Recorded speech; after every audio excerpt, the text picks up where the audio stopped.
Siamo con Alessandro Campi al termine di Tavagnacco Brescia 0-5. Mister, un risultato pesante per la sua squadra. Il risultato dice tutto, dopo un minuto eravamo già sotto, la partita è iniziata malissimo e poi piano piano stavamo mettendo ordine, abbiamo preso il 2-0 che ci ha tagliato le gambe, l'abbiamo preso in modo un po', sarà da rivedere, ma troppo facile farci gol. Quindi la partita è iniziata male e finita molto peggio.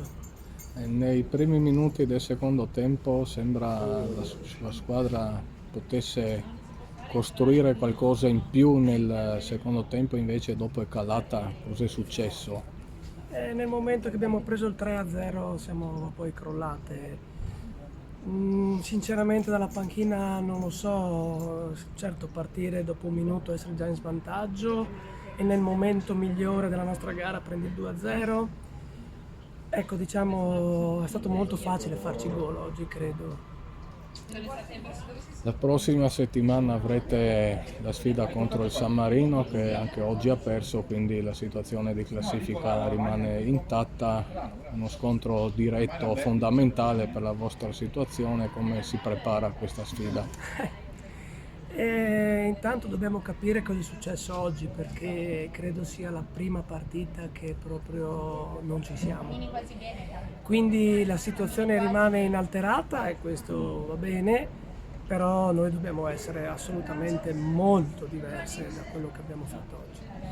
Il girone di ritorno, qual è l'obiettivo? Come si fa a affrontare il girone di ritorno con successo, magari per arrivare a questa agoniata salvezza?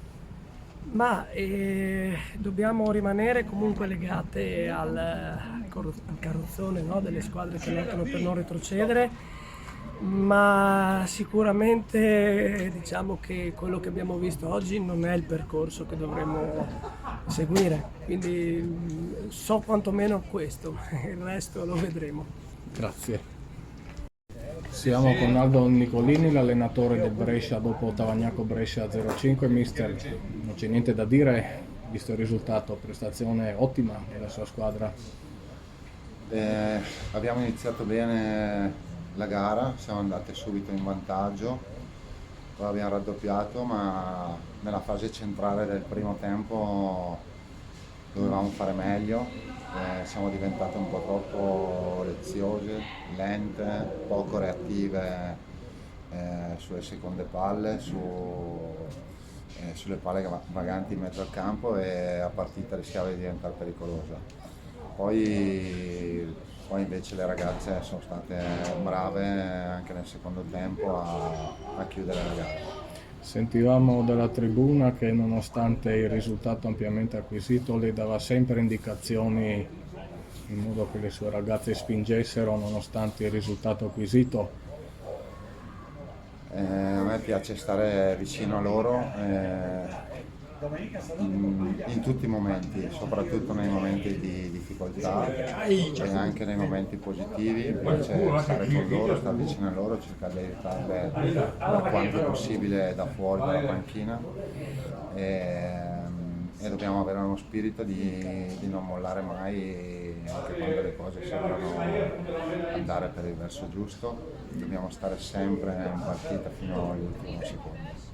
Adesso, prima della pausa di fine febbraio, vi aspetteranno due partite importanti contro Cesena e Parma. Come preparerete queste due sfide con le prime della classe? Ma intanto la prossima è Cesena, quindi dobbiamo pensare a quella. Adesso ci prendiamo queste ore di viaggio per riposare un po' da questo impegno che era tutt'altro che semplice. E poi lavoreremo in settimana sulle cose che dobbiamo preparare in vista della partita successiva. Grazie. Grazie mille a lei. Con Nicole Peressotti al termine di Tavagnacco Brescia 5-0, cos'è successo, Nicole? Cosa avete sbagliato, diciamo, nella vostra prestazione?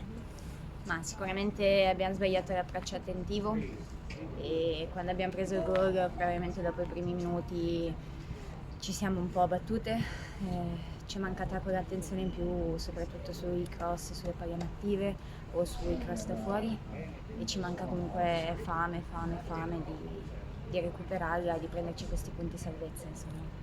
Però guardiamo avanti e ripartiamo dalla prossima.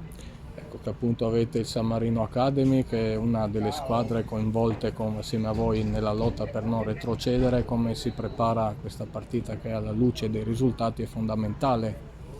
Ma intanto smaltiamo questa partita e poi da martedì torniamo a lavorare sul campo, cercando magari di mettere la rabbia che possiamo accumulare oggi con la sconfitta e la sconfitta in malo modo e utilizzarla e trasformarla in energia e grinta per poter affrontare al meglio la prossima e magari avere quelle attenzioni in più che ci portano ad avere un risultato favorevole. Grazie. Grazie a voi.